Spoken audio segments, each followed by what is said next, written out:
See, our next topic discussion on toxicity of micronutrients, poisonous of micronutrients. So than requirement, if we will provide more and more micronutrients, that condition leads to poisonous to the plants. See, the requirement of micronutrients is always low amounts. Generally, micronutrients, the word itself saying the meaning. Micronutrients, nothing but minute quantity of nutrients are required to the plants. Always low amount. While their moderate decrease leads to deficiency, moderate increase leads to toxicity. Micronutrients are deficiency. If we provide less, that condition leads to deficiency symptoms. If are more moderate increase, a little bit increase in more, that condition leads to poisonous toxicity. So manganese toxicity. If manganese is excess, it is the appearance of brown spots surrounded by chlorotic veins.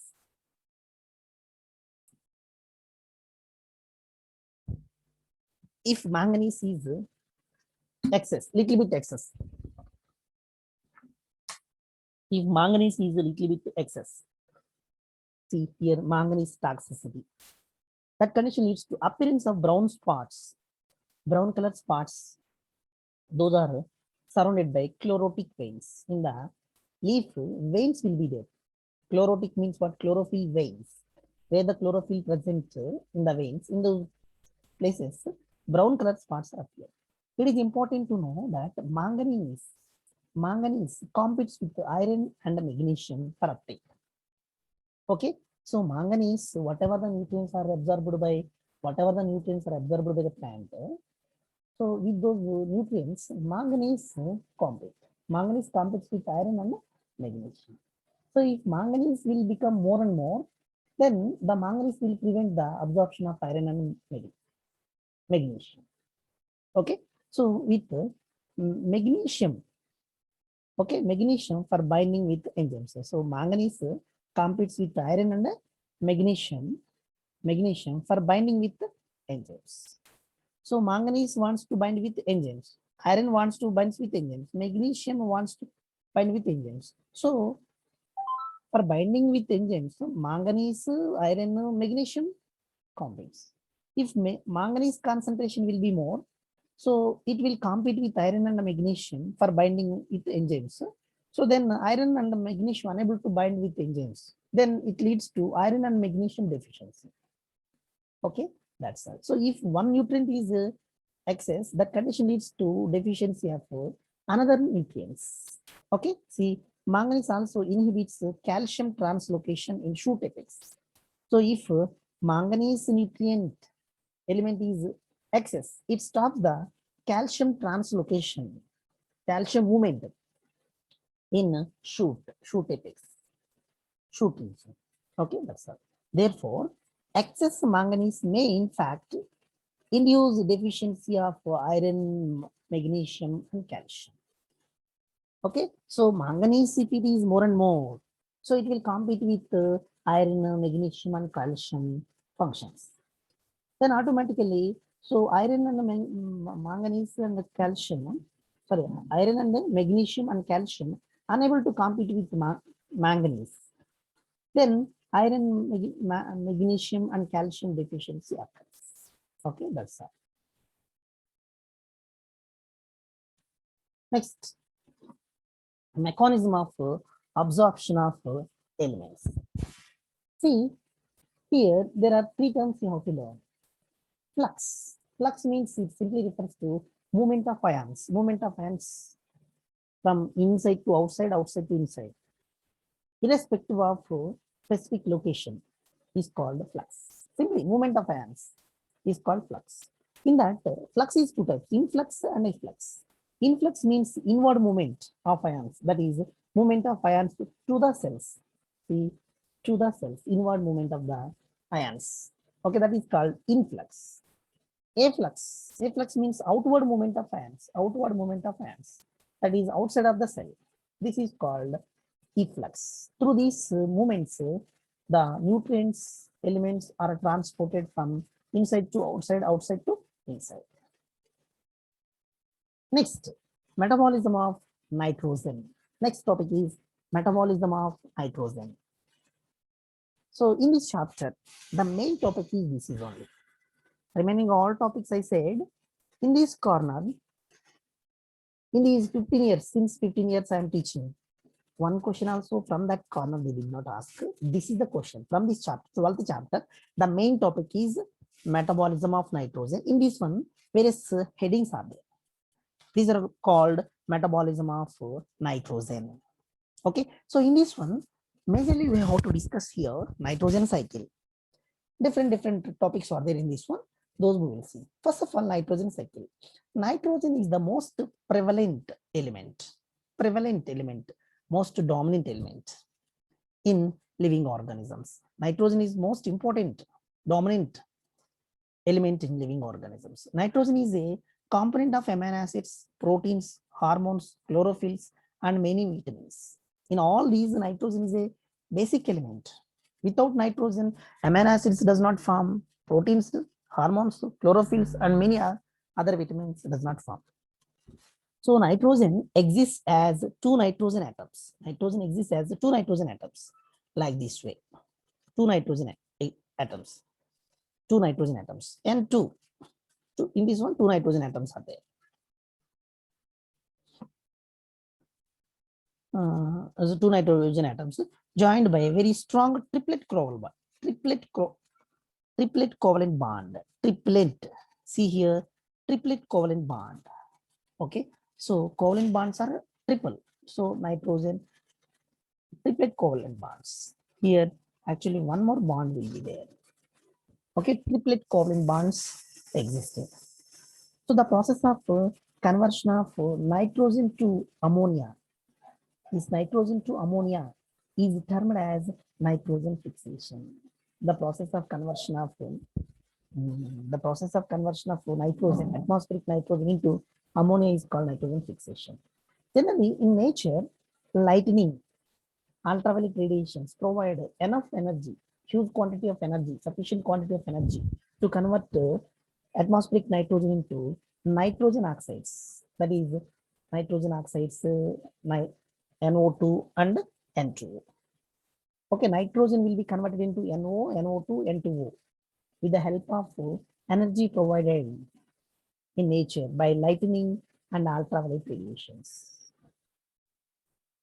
So generally, industrial combustion. So see here, industrial combustions,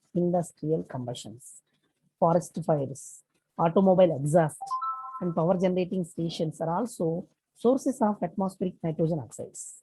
Okay, see here, industrial combustion. From the industries, various kinds of elements are burned. At the time, some kinds of nitrogen gases are released.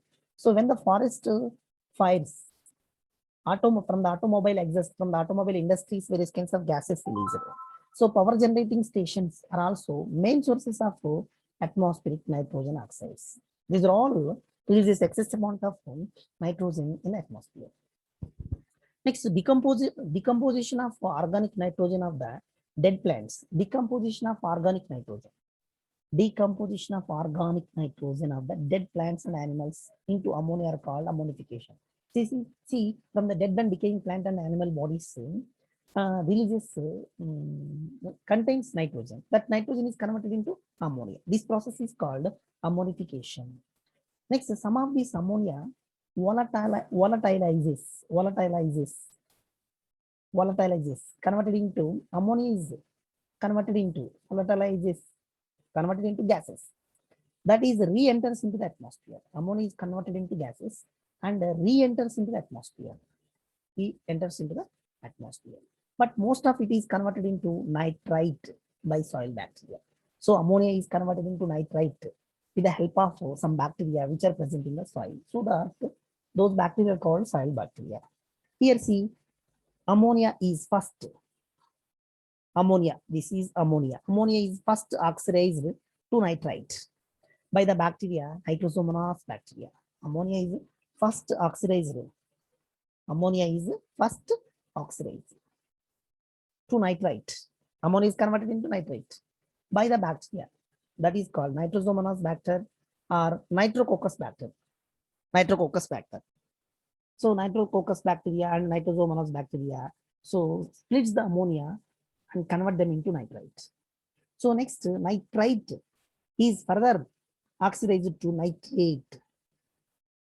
Nitrite is further oxidized into nitrate with the help of another bacteria that is called Nitrobacter. See, ammonia is converted into nitrate by the Nitrosomonas Nitrococcus bacteria. This nitrite is converted into nitrate with the help of another bacteria, Nitrobacter. So these steps are called nitrification. The process of conversion of ammonia into nitrite to nitrate is called nitrification. The process of nitrification so involved some bacteria. Those bacteria are called chemoautotropes. Chemoautotropes. What are chemoautotropes? Already we discussed.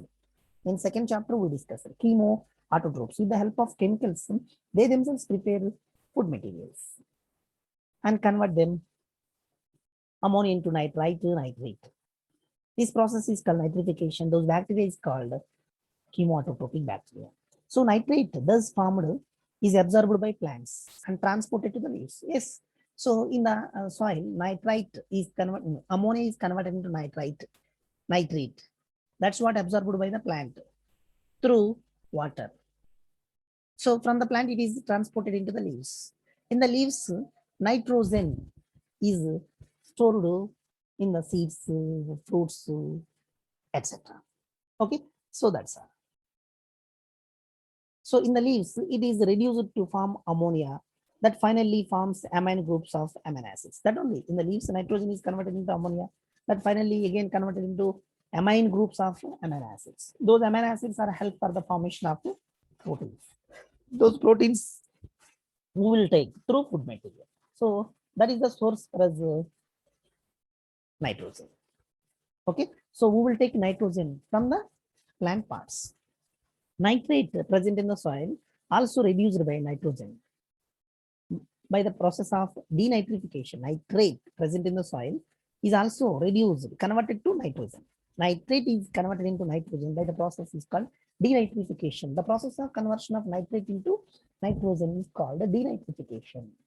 Denitrification process is carried by the bacteria. The bacteria is called Pseudomonas bacteria and Thiobacillus bacteria.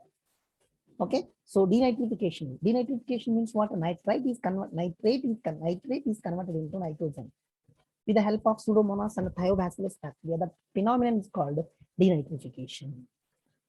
That phenomenon is called denitrification.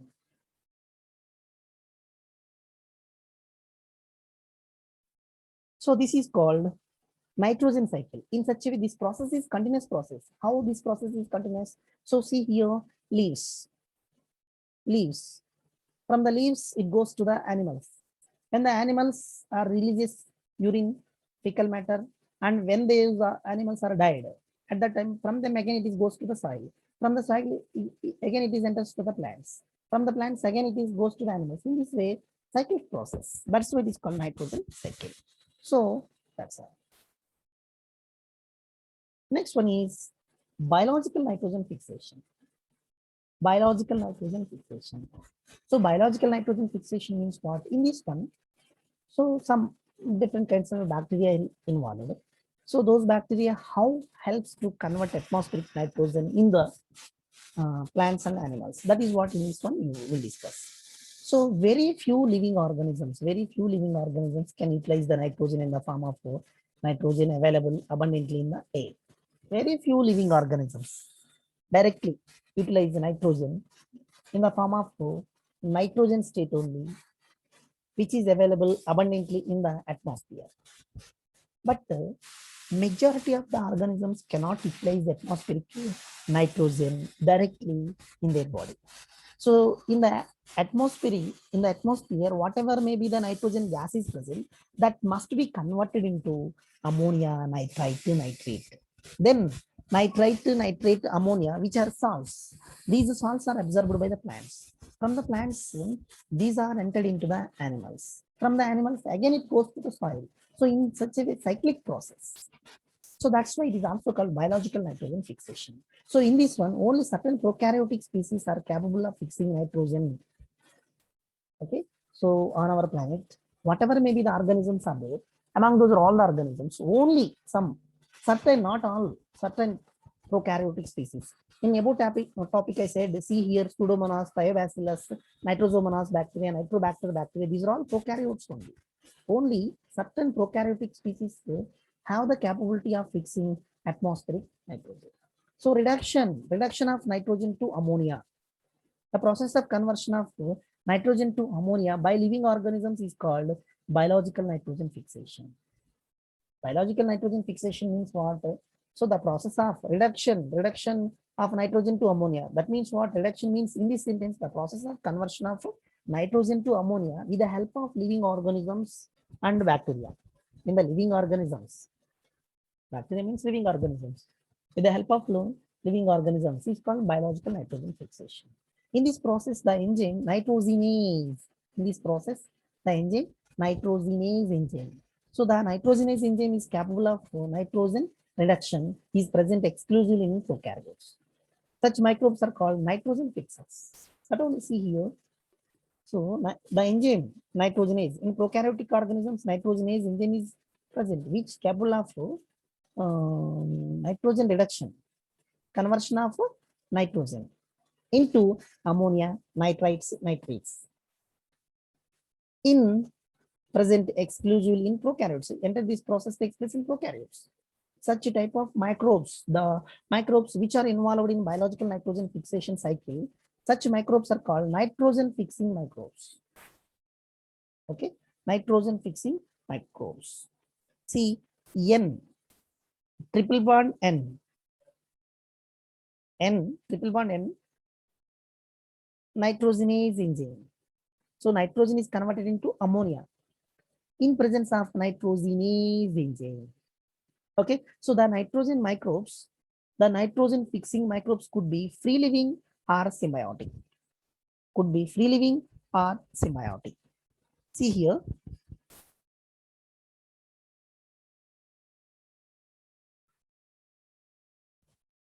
See here. The nitrogen fixing microbes could be free living or symbiotic. Some microbes are freely lives without association of any living organisms. Some are associated with other living organisms. Such type of organisms are called symbionts. For example, examples of free living nitrogen fixing bacteria, aerobic microbes. Aerobic. In presence of oxygen, they will perform respiration. Such type of microbes are called aerobic microbes. Aerobic microbes. Those are Azotobacter and Baserinkia. Azotobacter and aerobic microbes are Azotobacter and Baserinkia. These two are absence of oxygen, they will perform respiration. So these are free living nitrogen fixing bacteria. So these bacteria does not associated with any type of plants. So freely lives in the soil and converts atmospheric nitrogen into ammonia, nitrites and nitrates. Those are called aerobic microbes such as Azotobacter, Baserinkia. While Rhodospirillum is anaerobic bacteria. Rhodospirillum, anaerobic bacteria. Without oxygen also they can be perform respiration. Anaerobic bacteria, Rhodospirillum. And Bacillus is free living bacteria. Bacillus, it is a free living bacteria. So it is also anaerobic bacteria. In addition, a number of cyanobacteria, along with these, a number of cyanobacteria such as Anabina, Nostoc are also free living nitrogen fixers. Along with these Azotobacter, Baserinkia, Rhodospirillum, Bacillus, another bacteria, that is cyanobacteria. Cyanobacteria means what? Anabina. Cyanobacteria means Anabina, Nostoc. These are all free living. Free living means what? These are not associated with any plant. Freely lives and fixes atmospheric nitrogen. So already in second chapter you studied. Cyanobacteria have special type of cells. Those are called heterocysts, which helps to fix the atmospheric nitrogen in their body. Already we discussed that.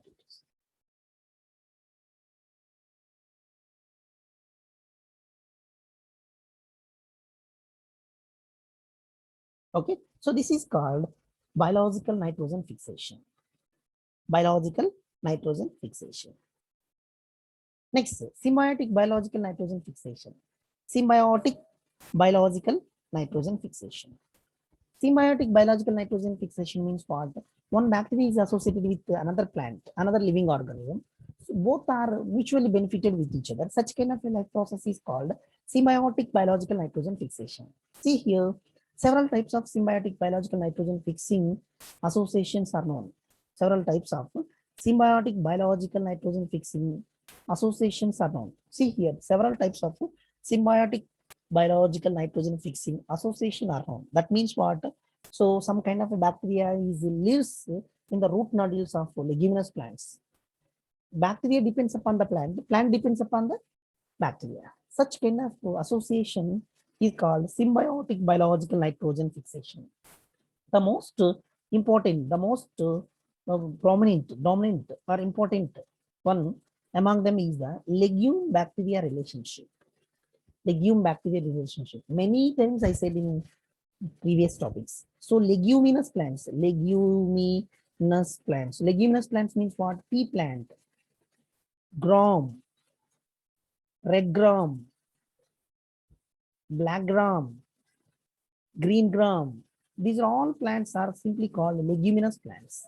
In the roots of leguminous plants, a kind of a symbiotic bacteria associated. Such kind of association is called legume bacteria relationship. So symbiotic biological nitrogen fixation example is the legume bacteria relationship. See here, species of rod-shaped bacteria. There are many types. Among those, one particular species of bacteria that is rod-shaped bacteria that is called Rhizobium. Here a simple name given that. Actually, its full name already here Rhizobium. Rhizobium leguminosarum. This is the full bacteria name. In books, they will give shortcut. Okay, rod-shaped bacteria that is Rhizobium leguminosarum has a symbiotic biological nitrogen fixation relationship. Such means what? Symbiotic relationship, which with the roots of several legumes. Already just now only I said that, such as alfalfa plant names, sweet clover, sweet pea plants, lentil plant, garden pea plants, broad bean plants, clover bean plants. These are all the plants belongs to the leguminous plants. Okay, so this bacteria is associated with the roots of, so these are all the mentioned plants. These are all the plants are simply called leguminous plants. So the most common association on the roots is as nodules. See, it is the plant. This is the plant roots. Here, root hairs are common. So here a kind of nodules are present. These are called nodules. Okay, so this diagram seems to be like this way. Nodule alone, if you will see like this way, this is okay. So these are appears to be like this way. Root nodules. These are called root nodules. So in these root nodules, there are several thousands of bacteria are associated. These bacteria absorbs atmospheric nitrogen, and convert them into ammonia, nitrite, nitrate. So these are absorbed by the plants and stores in plant parts. That's it. See here. So these nodules are small outgrowths on the roots. See nodules. Properly, I am drawing diagram. These are all. These nodules are outgrowths of the roots. The microbe Frankia also produces nitrogen fixing nodules. So the microbe that is Frankia, there are number of bacteria produces nodules. So these spherical shaped structures are produced by the bacteria only. So they will produce like this way spherical shaped structures inside the these spherical shaped structures. Happily they survive. These are called nodules. These are called nodules. So the microbes Frankia also produces nitrogen fixing nodules on the roots of non-leguminous plants. Okay, in leguminous plants, Rhizobium leguminosarum bacteria forms. Non-leguminous plants, Frankia, the microbe Frankia produces nitrogen fixing nodules. Here, plants are two types: non-leguminous plants, leguminous plants. In leguminous plants, several bacteria. Among those, one bacteria, Rhizobium leguminosarum bacteria. Non-leguminous plants, that is Frankia. That non-leguminous plant is Alnus. Okay, so the Frankia produces nitrogen fixing nodules. So both Rhizobium bacteria and the Frankia are free living. So free living in soil, but as symbionts. So freely leaves, they can survive freely. Even they can effectively survive with the symbionts. That is. So they can fix atmospheric nitrogen. That only I said, atmospheric nitrogen fixes in their body and supply to the plant.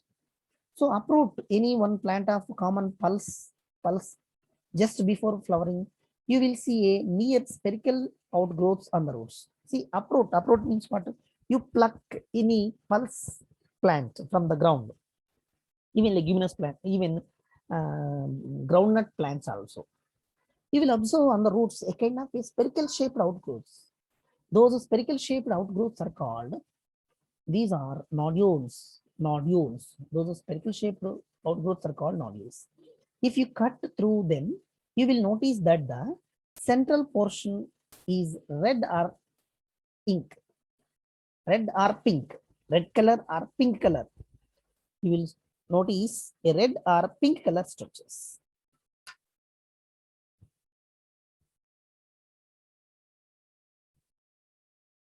Okay. So uproot any plant, a common pulse, you will see a spherical shaped outgrowth on the if you cut, see, it is the spherical shaped nodule. If you cut it, inside you will see red colored or pink. Here, P means pink. This is due to the presence of leguminous hemoglobin or leg hemoglobin. Inside the nodules, color is pink or red due to the presence of a kind of a pigment. The root nodules contains a pigment. That pigment is called leguminous. That pigment is called leguminous hemoglobin or leg hemoglobin.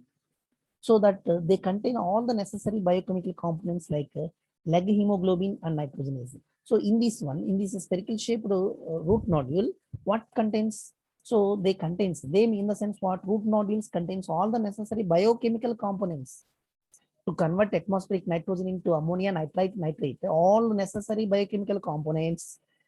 This pigment and nitrogenase enzyme is present. Nitrogenase enzyme is present.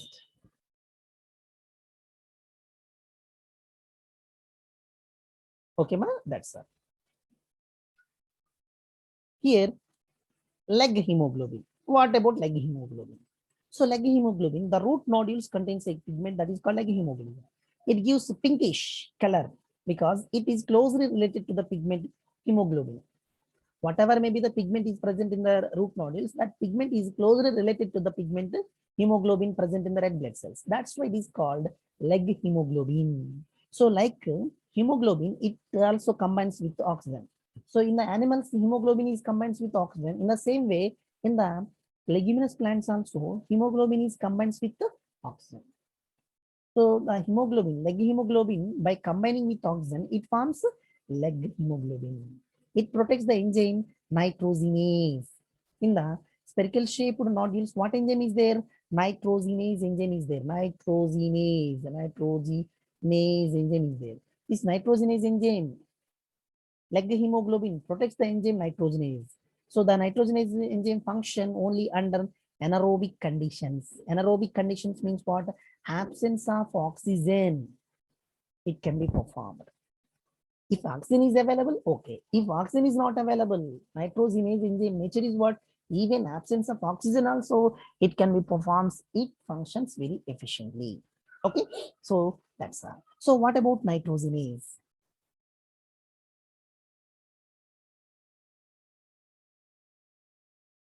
So nitrogenase, it is the only enzyme that can split nitrogen molecules for nitrogen fixation.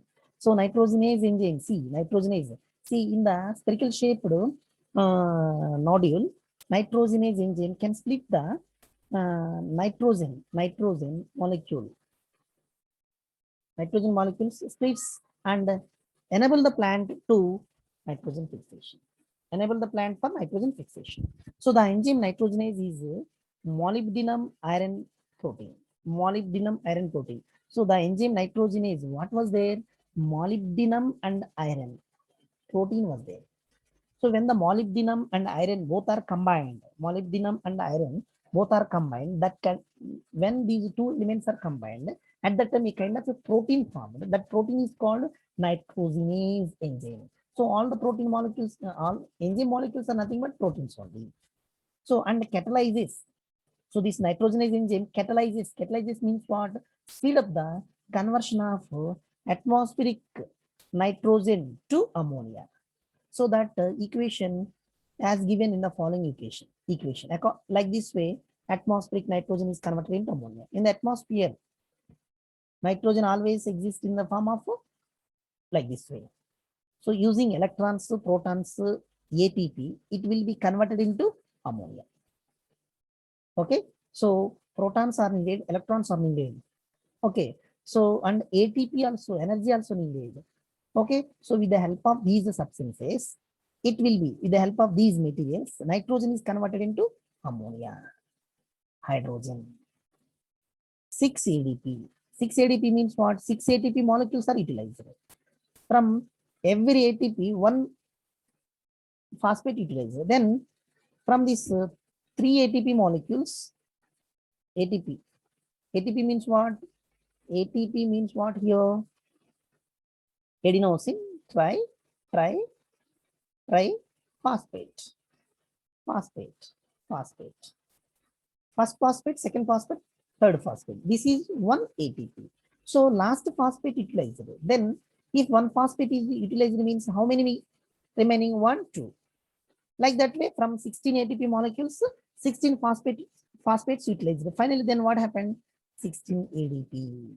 From 16 ATP, from each ATP, one phosphate utilized. Then 16 phosphates are utilized. From each ATP, one phosphate utilized means 2 remaining. 2 means di. 16 adenosine diphosphate is remaining. So from this ATP, so how many phosphates are utilized? 16 inorganic phosphates are utilized. Okay, that's like this way. Continuously, this ammonia is formed. Later, this ammonia is again converted into NO2, N2O. Okay, that's this is the process of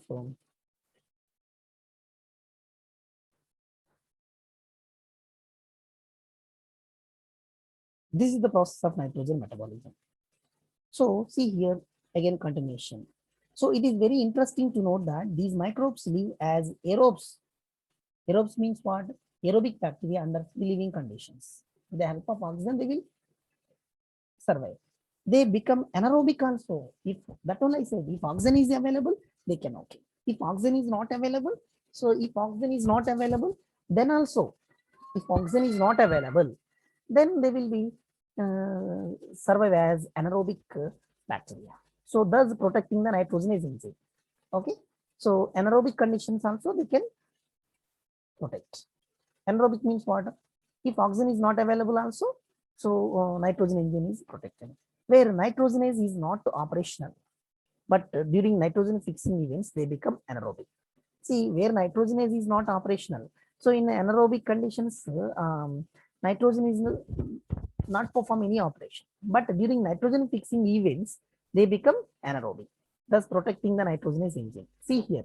So when anaerobic bacteria, in that anaerobic bacteria, nitrogenase enzyme is not performing any action.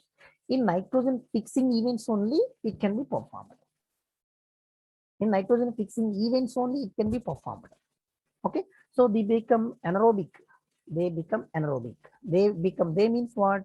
So nitrogenase enzyme in anaerobic conditions, it does not perform any action. Just it will be protected. That's all. Thus protecting the nitrogenase enzyme. This is the information about nitrogenase enzyme. Okay, that's the next root nodule formation.